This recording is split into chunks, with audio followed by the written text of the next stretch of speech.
47ನೇ ಶ್ಲೋಕ. ನಿಗಮಕಲ್ಪತರೋರ್ಗಲಿತಂ ಫಲಂ ಸುಖಮುಖಾದಮೃತದ್ರವ ಸಂಯುತಂ ಪಿಬತ ಭಾಗವತಂ ರಸಮಾಲಯಂ ಮುಹುರಹೋ ರಸಿಕಾ ಭುವಿ ಭಾವುಕಾಃ. ನಿಗಮಕಲ್ಪತರೋಃ ಗಲಿತಂ ಫಲಂ ಫಲಂ ಸುಖಮುಖಾತ್ ಅಮೃತದ್ರವ ಸಂಯುತಂ ಪಿಬತ ಭಾಗವತಂ ರಸಂ ಆಲಯಂ ಮುಹುಃ ಅಹೋ ರಸಿಕಾಃ ಭುವಿ ಭಾವುಕಾಃ. ಅಂದ್ರೆ ಭಾಗವತ ಎಂತದ್ದು ಅನ್ನೋದನ್ನ ಇಲ್ಲಿ ಪರಿಚಯ ಮಾಡಿಸಿಕೊಡ್ತಾ ಇದ್ದಾರೆ. ಪ್ರಥಮಾಧ್ಯಾಯದಲ್ಲಿ ಬರತಕ್ಕಂಥದ್ದು ವೇದವ್ಯಾಸ ದೇವರು ಅಥವಾ ಸೂತ ಪುರಾಣಿಕರು ಹೇಳ್ತಕ್ಕಂಥ ಒಂದು ಮಾತಿದು. ಈ ಭಾಗವತ ಅನ್ನೋದು ನಿಗಮ ಕಲ್ಪತರೋಹ ಗಲಿತಂ ಫಲಂ.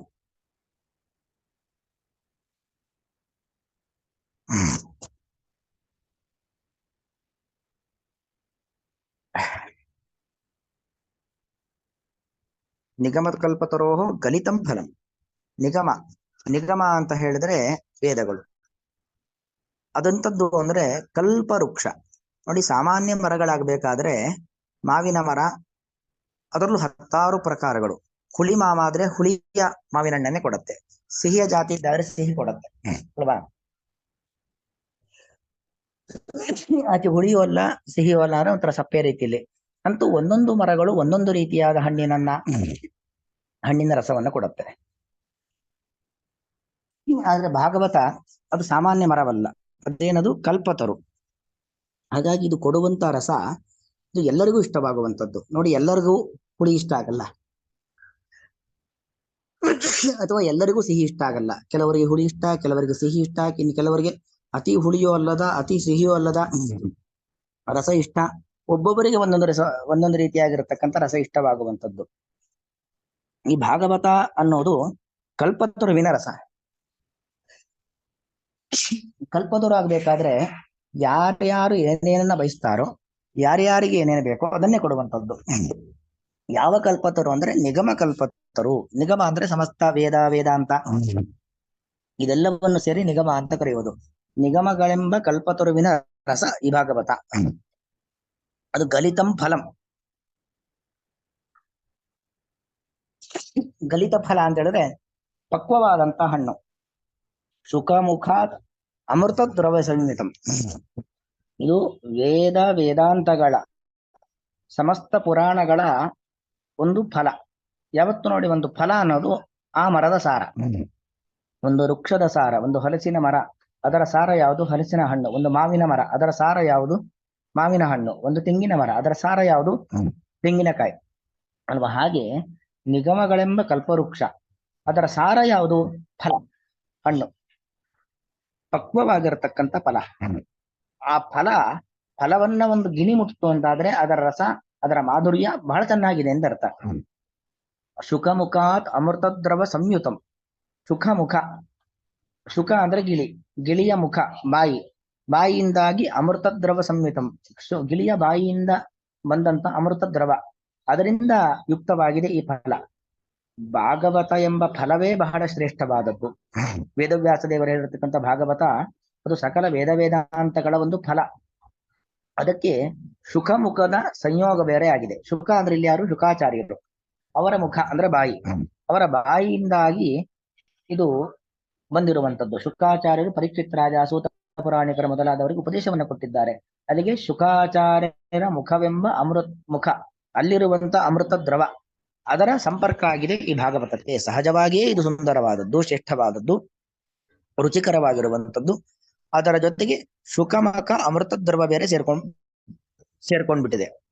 ಪಿಬತ, ಇಂತಹ ಭಾಗವತವನ್ನ ಆಲಯಂ ಭಾಗವತಂ ರಸಂ ಪಿಬತ. ಆಲಯಂ ಅಂದ್ರೆ ಮರಣ ಪರ್ಯಂತಂ ಅಂತ ಅರ್ಥ. ಲಯ ಅಂದ್ರೆ ಮರಣ, ಸಾವು ಬರುವವರೆಗೂ ಶ್ರವಣ ಮಾಡಿ. ಈ ಒಂದು ಜನ್ಮದಲ್ಲಿ ಮಾತ್ರ ಅಲ್ಲ, ನಮ್ಮ ಸಮಸ್ತ ಲೋಕದ ಪ್ರಳಯ ಬರುವವರೆಗೂ, ಅಂದ್ರೆ ಒಂದು ಜನ್ಮದಲ್ಲಿ ಅಂತಲ್ಲ, ನಮಗೆ ಈ ಒಂದು ಜನ್ಮ, ಮತ್ತೊಂದು ಜನ್ಮ, ಮಗದೊಂದು ಜನ್ಮ, ಇನ್ನು ಎಷ್ಟೋ ಜನ್ಮಗಳು ಬರಬಹುದು, ನಮಗೆ ಗೊತ್ತಿಲ್ಲ. ಎಲ್ಲ ಜನ್ಮಗಳಲ್ಲೂ ಕೂಡ ನಮ್ಮ ಪೂರ್ತಿ ಇನ್ನು ನಮಗೆ ಜನ್ಮವೇ ಇಲ್ಲ, ಇನ್ನು ನೇರ ನಾವು ಮೋಕ್ಷಕ್ಕೆ ಹತ್ತಿರ ಆಗ್ತೀವಿ ಅನ್ನೋ ಸಂದರ್ಭ ಬರುವವರೆಗೂ ಇದನ್ನ ಶ್ರವಣ ಮಾಡಿ. ಯಾಕಂದ್ರೆ ಆರಂಭದಲ್ಲಿ ನೀವು ಶುಕಾಗಮ ಪ್ರಕರಣ ನೋಡಿದ್ದೀರಾ. ಶುಕಾಚಾರ್ಯರು ಭಾಗವತವನ್ನು ಹೇಳಲಿಕ್ಕೆ ಬರ್ತಾರೆ ಅನ್ನುವಾಗ ರಾಜಾವಿರಾಗ ಪ್ರಕರಣದಲ್ಲಿ ಯಾರ್ಯಾರು ಭಾಗವತ ಶ್ರವಣ ಮಾಡ್ಲಿಕ್ಕೆ ಬಂದಿದ್ದಾರೆ ಅಂತ, ಅವರು ಅಲ್ಲಿ ಬಂದವರು ಯಾರು ಭಾಗವತ ಗೊತ್ತಿಲ್ಲದಿದ್ದವರಲ್ಲ, ಎಲ್ಲರೂ ಭಾಗವತ ಗೊತ್ತಿದ್ದವರೇ. ಆದರೂ ಮತ್ತೆ ಮತ್ತೆ ಮತ್ತೆ ಮತ್ತೆ ಶ್ರವಣ ಮಾಡಬೇಕು. ಅಂದ್ರೆ ಭಾಗವತ ಒಂದು ಬಾರಿ ಶ್ರವಣ ಮಾಡಿ ಸಾಕು ಅಂತ ನಿಲ್ಲಿಸುವಂತ ಗ್ರಂಥ ಅಲ್ಲ. ಆ ಲಯಂ ನಾವು ಬದುಕಿರುವಷ್ಟು ದಿವಸ ಮತ್ತೆ ಮತ್ತೆ ಮತ್ತೆ ಮತ್ತೆ ಶ್ರವಣ ಮಾಡಬೇಕು. ಈ ಬದುಕು ಮುಗಿದು ಹೊಸದೊಂದು ಬದುಕು ಶುರುವಾದಾಗ್ಲೂ ಮತ್ತೆ ಅಲ್ಲಿ ಶುರು ಮಾಡಬೇಕು. ಅಂದ್ರೆ ಮಹಾಪ್ರಲಯದವರೆಗೂ, ಮಹಾಪ್ರಲಯ ಮುಗಿದು ನಮಗೊಂದು ಮುಕ್ತಿ ಸಿಗುವವರೆಗೂ ನಿರಂತರ ಶ್ರವಣ ಮಾಡ್ತಾ ಇರಬೇಕು. ಅದಕ್ಕೆ ಮುಹು ಮತ್ತೆ ಮತ್ತೆ ಅಂತ, ಮುಹು ಅಂದ್ರೆ ಅದು ನವ್ಯ, ಮತ್ತೆ ಮತ್ತೆ ಶ್ರವಣ ಮಾಡಿ. ಓಹೋ, ಇದೊಂದು ಆಶ್ಚರ್ಯಕರವಾದದ್ದು. ಆಶ್ಚರ್ಯ ಯಾಕೆ? ಒಂದು ಮರದಲ್ಲಿ ಒಂದೇ ರೀತಿಯಾದ ಹಣ್ಣು, ಒಂದು ಮರದ ಹಣ್ಣು ಯಾರೋ ಕೆಲವರಿಗೆ ಇಷ್ಟ ಆಗುತ್ತೆ, ಎಲ್ಲರಿಗೂ ಒಂದೇ ಮರ. ಯಾವ್ದೋ ನಮ್ಮ ಮನೆ ಹತ್ರ ಒಂದು ಮಾವಿನ ಮರ ಇದೆ, ಅದರ ಹಣ್ಣು ನಮಗಿಷ್ಟ ಆಗ್ಬಹುದು, ನನ್ನ ಎದುರಿನ ಮನೆಗೆ ಪಕ್ಕದವನಿಗೆ ಇಷ್ಟ ಆಗ್ಬೇಕು ಅಂತಿಲ್ಲ. ಅವನಿಗೆ ಇಷ್ಟ ಆಗ್ತಕ್ಕಂಥ ಹಣ್ಣು ಬೇರೆನೇ ಇರುತ್ತೆ, ಬೇರೆ ರೀತಿಯಾದ ಮಾವಿನ ಹಣ್ಣು ಇರುತ್ತೆ ಅಲ್ವಾ. ಆದ್ರೆ ಇದು ಆಶ್ಚರ್ಯಕರವಾದದ್ದು. ಒಂದೇ ಹಣ್ಣು, ಒಂದೇ ಹಣ್ಣಿನ ರಸ ಎಲ್ಲರಿಗೂ ಇಷ್ಟವಾಗುವಂಥದ್ದು. ಹಾಗಾಗಿ ಇದು ಅತ್ಯಂತ ಆಶ್ಚರ್ಯಕರವಾಗಿರತಕ್ಕಂಥ ಹಣ್ಣು.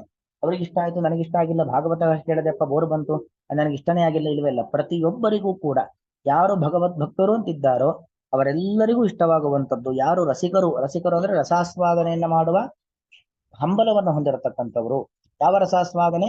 ಭಗವತ್ ಕಥಾ ಎಂತಕ್ಕಂಥ ರಸ, ಅದನ್ನ ಅಮೃತ ರಸ, ಭಾಗವತವೆಂಬ ಅಮೃತ ರಸ, ಅದನ್ನ ಶ್ರವಣ ಮಾಡಬೇಕು ಎಂಬ ಅಪೇಕ್ಷೆಯನ್ನು ಯಾರು ಹೊಂದಿದ್ದಾರೆ ಅವರೆಲ್ಲ ರಸಿಕರು. ಅವರೆಲ್ಲರಿಗೂ ಇಷ್ಟವನ್ನ ಆಗ್ತಕ್ಕಂಥ ಭುವಿ ಭಾವುಕಾಹ ಏ ರಸಿಕಾಹ ಏ ಭುವಿ ಭಾವುಕಾಹ. ಭಾವುಕರು, ಭಗವಂತನ ಮೇಲೆ ಭಾವುಕರಾಗಿರ್ತಕ್ಕಂಥವ್ರು, ಭಕ್ತಿಯನ್ನ ಮಾಡ್ತಕ್ಕಂಥವ್ರು ಅಂತ ಯಾರಿದ್ದೀರೋ ತಮಗೆಲ್ಲರಿಗೂ ಇಷ್ಟವಾಗ್ತಕ್ಕಂಥ ಒಂದು ರಸ ಈ ಭಾಗವತ ರಸ.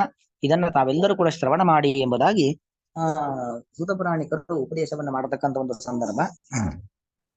ಇದರ ವ್ಯಾಖ್ಯಾನವನ್ನು ನೋಡೋಣ. ಏವಂ ಶ್ರವಣಾದಿ ಫಲಾಭಿಧಾನೇನ, ಶ್ರವಣ ಮನನ ನಿಧಿಧ್ಯಾಸನವನ್ನ ಮಾಡಬೇಕು ಎಂಬ ಫಲವನ್ನ ಹೇಳಿ, ತತ್ರ ಉತ್ಪನ್ನ ಆಧಾರಾಣಾಂ ನರಾಣಾಂ. ಹೌದು, ಶ್ರವಣ ಮಾಡಿದ್ ಭಾಗವತವನ್ನು ಕೇಳಿಸ್ಬೇಕು ಅಂತ ನಮಗೆ ಆಧಾರ ಹುಟ್ಟಿತು, ಅದರ ಬಗ್ಗೆ ಆಸಕ್ತಿ ಹುಟ್ಟಿತು. ಇಂತಹ ಮನುಷ್ಯರಿಗೆ ಭಾಗವತ ಶ್ರವಣಾದು ಕ್ಷಿಪ್ರ ಪ್ರವೃತ್ತಯೇ. ಭಾಗವತ ಶ್ರವಣ ಮಾಡಬೇಕು ಅಂತ ಅನ್ನಿಸ್ತು, ಅನ್ಸಿದ್ರೆ ಸಾಲಲ್ಲ, ನಾವಲ್ಲಿ ಪ್ರವೃತ್ತಿ ಮಾಡಬೇಕು. ಅದಕ್ಕೆ ಕ್ಷಿಪ್ರ ಪ್ರವೃತ್ತಿ, ಬೇಗ ಶ್ರವಣವನ್ನ ಮಾಡ್ಲಿಕ್ಕೆ ಪ್ರವೃತ್ತಿ ಉಂಟಾಗ್ಲಿ ಅನ್ನೋ ಕಾರಣದಿಂದಾಗಿ ತನ್ನ ಮಾಹಾತ್ಮ್ಯ ಕಥನ ಪೂರ್ವಕಂ, ಭಾಗವತದ ಮಾಹಾತ್ಮ್ಯ ಎಂತದ್ದು, ಭಾಗವತ ಅಂದ್ರೆ ಸಾಮಾನ್ಯವಾದ ಒಂದು ಗ್ರಂಥ ಅಲ್ಲ ಅಂತ ಅದರ ಮಾಹಾತ್ಮ್ಯವನ್ನ ಹೇಳಿ, ಶ್ರವಣಾಧಿಕಂ ವಿಧಾತುಂ ತಾನ್ ಅಭಿಮುಖೀಕರೋತಿ. ಶ್ರವಣ ಮಾಡಿ ಎಂಬುದಾಗಿ ವಿಧಾನ ಮಾಡ್ಲಿಕ್ಕೋಸ್ಕರವಾಗಿ ತಾನ್ ಅಭಿಮುಖೀಕರೋತಿ. ಯಾರು ಭಾಗವತದ ಕಥೆಯಿಂದ ವಿಮುಖರಾಗ್ತಾರೋ ಅಥವಾ ಅದರಲ್ಲಿ ಆಸಕ್ತಿಯನ್ನು ಹೊಂದಿದ್ದಾರೋ ಬೇಗ ಕೇಳಿ ಶ್ರವಣವನ್ನ ಮಾಡಿ ಎಂಬುದಾಗಿ ಅಂತವರನ್ನ ಅಭಿಮುಖಿ ಮಾಡ್ತೇವೆ. ಅಭಿಮುಖಿ ಅಂದ್ರೆ ಭಾಗವತದ ಕಡೆಗೆ ನೋಡ್ಲಿ, ಅವ್ರು ಓದ್ಲಿಕ್ಕೆ ಶುರು ಮಾಡ್ಲಿ ಎಂಬ ಭಾವನೆಯಿಂದ ಈ ಶ್ಲೋಕವನ್ನು ಹೇಳ್ತಾ ಇದ್ದಾರೆ. ಭುವಿ ಭಾವುಕಾಹ ಅಂತ ಬಂತಲ್ಲಿ. ಭುವಿ ಅಂದ್ರೇನು?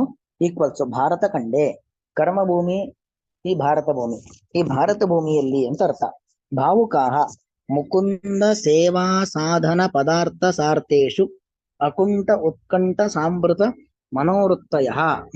ಭಾವುಕಾಹ ಶಬ್ದಕ್ಕೆ ಈಕ್ವಲ್ಸ್ ಹಾಕೊಳ್ಳಿ. ಭಾವುಕ ಶಬ್ದಕ್ಕೆ ಅರ್ಥ ಏನು ಅಂದ್ರೆ ಮುಕುಂದ ಸೇವಾ. ಮುಕುಂದ ಅಂದ್ರೇನು? ಮುಚಂ ದದಾತೀತಿ ಮುಕುಂದ, ಮೋಕ್ಷವನ್ನ ಕೊಡುವಂತ ಪರಮಾತ್ಮ, ಅವನ ಸೇವೆ, ಸೇವೆಗೆ ಸಾಧನವಾಗಿರತಕ್ಕಂಥದ್ದು ಅನೇಕ ಪದಾರ್ಥಗಳು ಅಲ್ವಾ. ಭಗವಂತನ ಸೇವೆ ಅನೇಕ ರೀತಿಯಲ್ಲಿ ಮಾಡುವಂಥದ್ದು.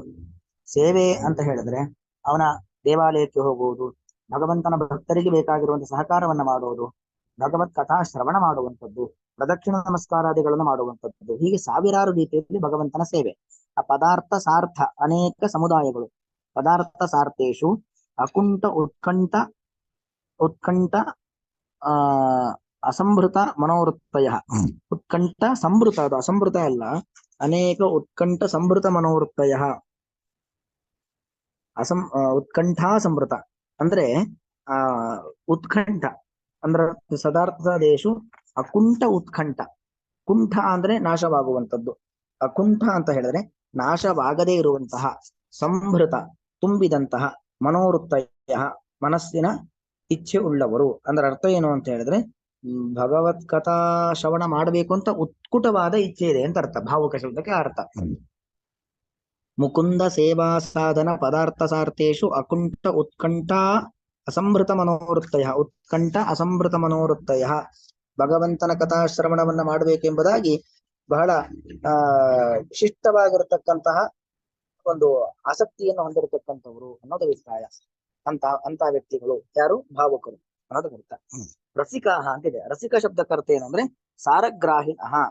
ಸಾರವನ್ನ, ಎಲ್ಲಾ ಕಡೆ ಎಲ್ಲವೂ ಇರುತ್ತೆ, ಸಾರವನ್ನ ಸ್ವೀಕಾರ ಮಾಡತಕ್ಕಂತ ನೀವುಗಳು ಯೂಯಂ ತಾವತ್ ಶೃಣತ, ಭಗವಂತನ ಭಕ್ತರಾಗಿರುವಂತ ನೀವು ಕೇಳಿಸ್ಕೊಳ್ಳಿ, ಈ ವಿಚಾರವನ್ನ ಕೇಳಿಸ್ಕೊಳ್ಳಿ.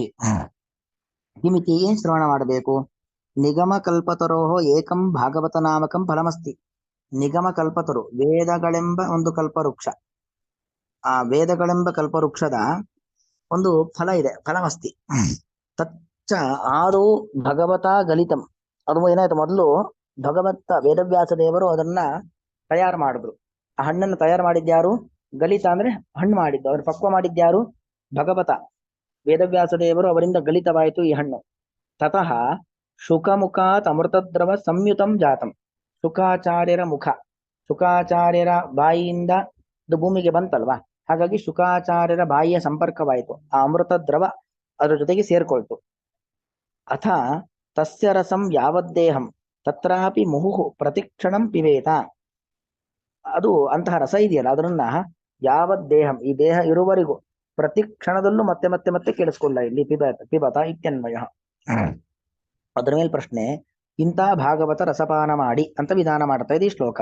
ಆದ್ರೆ ನಾನು ಅತ್ರ ರಸಪಾನಂ ತಾವತ್ ವಿಧೀಯತೆ, ಈ ಶ್ಲೋಕ ಏನ್ ಹೇಳ್ತಾ ಇದೆ? ಭಾಗವತ ರಸಪಾನವನ್ನ ಮಾಡಿ ಅಂತ ಹೇಳ್ತಾ ಇದೆ. ತತ್ ಕಥಂ ಸಂಗಚ್ಚತೆ, ಅದು ಹೇಗೆ ಸರಿಯಾಗತ್ತೆ? ನೀವು ಈ ಭಾಗವತ ರಸಪಾನ ಮಾಡಿ ಅಂತ ಶ್ಲೋಕ ವಿಧಾನ ಮಾಡ್ತಾ ಇದ್ದಿಲ್ಲ, ಸರಿ ಹೇಗಾಗತ್ತೆ? ಯಾಕಂದ್ರೆ ಏಕಸ್ಮಿನ್ ಫಲೆ ಏಕಃ ಏವ ಹಿ ರಸಃ, ಒಂದು ಹಣ್ಣಿನಲ್ಲಿ ಹುಳಿಯೋ ಸಿಹಿಯೋ ಅಥವಾ ಹುಳಿ ಸಿಹಿ ಮಿಶ್ರಿತವಾದದ್ದು ಯಾವುದೋ ಒಂದು ರೀತಿಯಾದ ರಸ ಇರುತ್ತೆ. ಸಚ ಮಧುರಾದಿ ಅನ್ಯ ತರಹ ಷಡ್ವಿಧ ನೈಕವಿದೋವ. ಮಧುರ, ಆಮ್ಲ, ಲವಣ, ಕಟು, ಕಷಾಯ, ತಿಕ್ತ. 6 ರಸಗಳು: ಮಧುರ, ಆಮ್ಲ, ಲವಣ, ಕಟು, ಕಷಾಯ, ತಿಕ್ತ. ಮಧುರವಾಗಿರ್ತಕ್ಕಂಥದ್ದು, ಆಮ್ಲ ಹುಡಿಯಾಗಿರ್ತಕ್ಕಂಥದ್ದು, ಲವಣ ಉಪ್ಪು, ಮಧುರ, ಆಮ್ಲ, ಲವಣ, ಕಟು ಖಾರವಾಗಿರುತ್ತೆ, ಒಂದು ಕಷಾಯ ಒಂಥರ ಖಾರ ಒಗರು ಎಲ್ಲ ಮಿಶ್ರಿತ ಕಷಾಯ, ತಿಕ್ತ ತುಂಬಾ ಒಂಥರ ಕಹಿ ಒಗರಾಗಿರತಕ್ಕಂಥದ್ದು.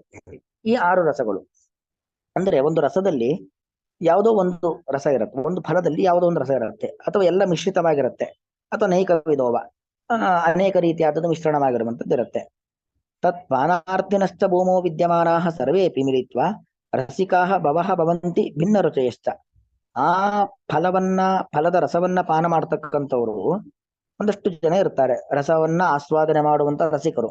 ಆದ್ರೆ ಅವರೆಲ್ಲರೂ ಏನು? ಭಿನ್ನ ರುಚಯ, ಒಬ್ಬೊಬ್ಬರಿಗೆ ಒಂದೊಂದು ಇಷ್ಟ ಅಲ್ವಾ. ಲೋಕೋ ವಿಭಿನ್ನೋ ರುಚಿ ಅಂತ, ಒಬ್ಬರಿಗೆ ಹುಳಿ ಇಷ್ಟ ಆದ್ರೆ ಮತ್ತೊಬ್ಬರಿಗೆ ಸಿಹಿ ಇಷ್ಟ, ಒಬ್ಬರಿಗೆ ಸಿಹಿ ಇಷ್ಟ ಮತ್ತೊಬ್ಬರಿಗೆ ಖಾರ ಇಷ್ಟ, ಎಲ್ಲರಿಗೂ ಒಂದೇ ತರ ಇಷ್ಟ ಆಗೋದಿಲ್ಲ. ಭಿನ್ನ ರುಚಯಶ್ಚ ಸ್ವ ಇಷ್ಟ ರಸಾಭಾವೇಚ.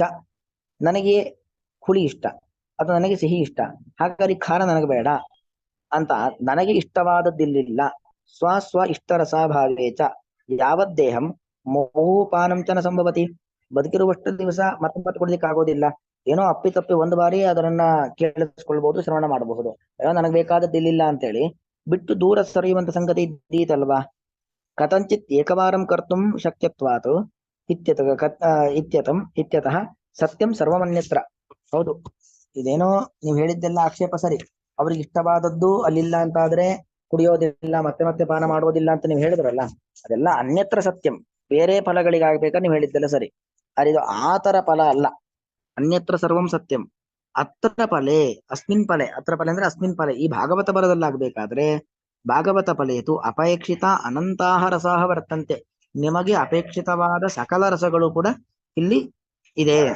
ಅತಃ ಸರ್ವಮುಕ್ತಂ ಯುಕ್ತಂ ಇತ್ಯಾಶಯೇನ ಉಕ್ತಂ. ಸರ್ವಮುಕ್ತಂ ಯುಕ್ತಂ,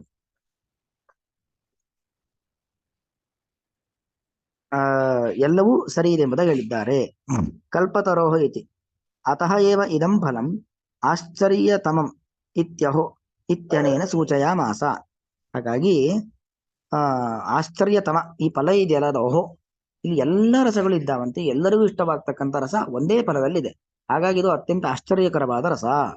ಅದನ್ನ ಇತ್ಯನೇನ ಸೂಚೆ, ಅಹೋ ಎಂಬ ಪದಪ್ರಯೋಗ ಮಾಡುವ ಮೂಲಕವಾಗಿ ಸೂಚನೆಯನ್ನು ಕೊಡ್ತಾ ಇದ್ದಾರೆ. ಅಮೃತ ದ್ರವ ಶ್ರವಣಂ ಅಂದ್ರೆ ಚಂದನಂ, ಅಮೃತ ದ್ರವದ ಶ್ರವಣ ಅಂದ್ರೆ ಸುರಿಯುವಿಕೆ. ಫಲಂಚ ತರುಸಾರ, ಫಲ ಅಂದ್ರೆ ಏನು? ಒಂದು ಮರದ ತರು ಅಂದ್ರೆ ಮರ, ಮರದ ಸಾರವೇ ಫಲ. ಇದು ಪ್ರಸಿದ್ಧಮೇವ. ತಸ್ಮಿಂಶ್ಚ ರಸ ಸಂಪೂರ್ಣೇ ಫಲ, ಇಂತಹ ರಸ ತುಂಬಿದ ಒಂದು ಫಲದಲ್ಲಿ ಶುಕತುಂಡೇನ ಸ್ಪೃಷ್ಟ ರಸಃ ದ್ರವತಿ. ಎಂತ ರಸ ಹರಿದು ಬರ್ತಾ ಇದೆ? ಶುಕತುಂಡ ಅಂದ್ರೆ ಗಿಳಿ, ಗಿಳಿಯ ಕೊಕ್ಕಿನಿಂದ ಸಂಪರ್ಕದ ರಸ ಹರಿದು ಬರ್ತಾ ಇದೆ. ಭುವಿ ನಿಕ್ಷಿಪ್ತೆ ಸತಿ ತಸ್ಯ ರಸಃ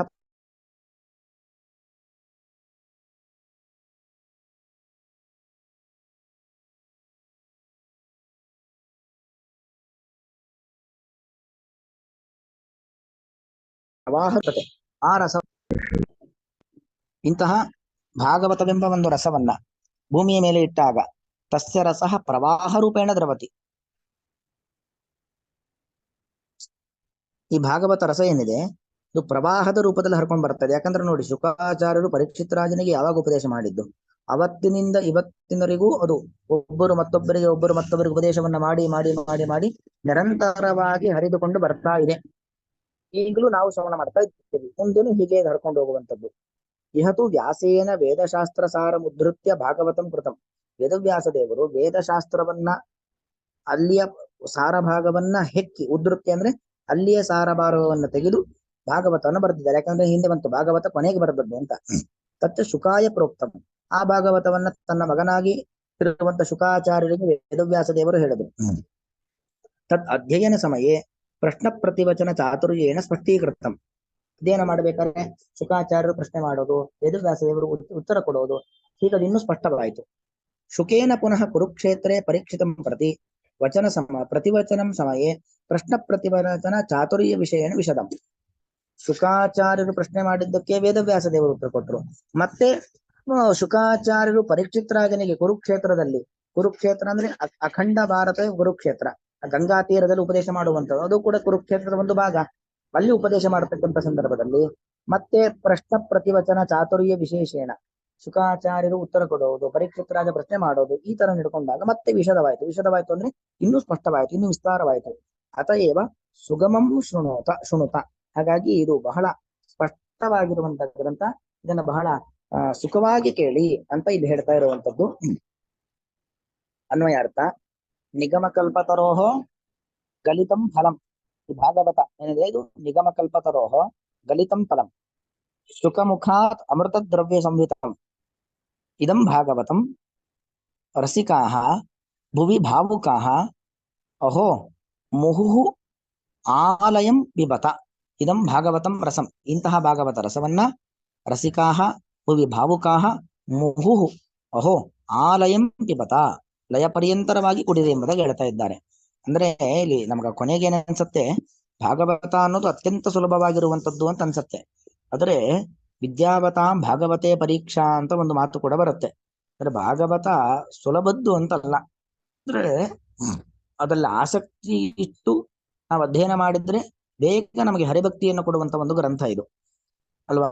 ಹಾಗಾಗಿ ಇದು ಸುಮ್ಮನೆ ಏನೋ ಇದು ಜೊಳ್ಳು ಗ್ರಂಥ, ಏನೋ ಇದರಲ್ಲಿ ಒಂದು ತೂಕ ಇಲ್ಲ ಅಂತ ಭಾವಿಸಬಾರದು. ಇದು ಅತ್ಯಂತ ಸುಲಭವಾಗಿದೆ ಅಂತ ಮಾಡ್ಲಿಕ್ಕೆ. ಅಂದ್ರೆ ಬಹಳ ವಿಸ್ತಾರವಾಗಿ ಎಳೆ ಎಳೆಯಾಗಿ ಬಿಡಿಸಿ ಇದನ್ನ ವೇದವ್ಯಾಸ ದೇವರು ಶುಕಾಚಾರ್ಯರು ಹೇಳಿದ್ದಾರೆ, ಶುಕಾಚಾರ್ಯರು ಪರೀಕ್ಷಿತ್ ರಾಜನಿಗೆ ಹೇಳಿದ್ದಾರೆ ಅನ್ನೋದು ಅಭಿಪ್ರಾಯ ಹೊರತು ಇದು ಏನೂ ಇದರಲ್ಲಿ ಒಂದು ಗಟ್ಟಿತನವಿಲ್ಲದ ಬಹಳ ಸುಲಭದ ಗ್ರಂಥ ಅನ್ನೋದು ಅಭಿಪ್ರಾಯವಲ್ಲ. ಇದು ಅತ್ಯಂತ, ಯಾಕಂದ್ರೆ ನಮಗೆ ನೋಡಿ, ಶ್ಲೋಕ ಓದಿ ತಾತ್ಪರ್ಯ ಹೇಳಿದ ಮೇಲೆ ವ್ಯಾಖ್ಯಾನ ಓದಿದ ಮೇಲೂ ಶ್ಲೋಕ ಸರಿಯಾಗಿ ಅರ್ಥ ಆಗದೆ ಇರತಕ್ಕಂಥ ಸಾಧ್ಯತೆಗಳು ಇರ್ತವೆ ಅಲ್ವಾ. ಹಾಗಾಗಿ ಇದು ಜೊಳ್ಳು ಗ್ರಂಥ ಅನ್ನೋ ಅಭಿಪ್ರಾಯದಲ್ಲ. ಇದು ಸುಲಭ ಅಂತ ಬಂದ ಕೂಡಲೇ ಜೊಳ್ಳು ಗ್ರಂಥ ಅಂತ ಅರ್ಥ ಅಲ್ಲ. ಇದು ಅತ್ಯಂತ ವಿಸ್ತಾರವಾಗಿ ಹರಿದು ಬಂದದ್ದು, ಬಹಳ ವಿಶಿಷ್ಟವಾಗಿರುವ ಅನ್ನೋದೊಂದು ಅಭಿಪ್ರಾಯ. ಶ್ರೀಕೃಷ್ಣಾರ್ಪಣಮಸ್ತು.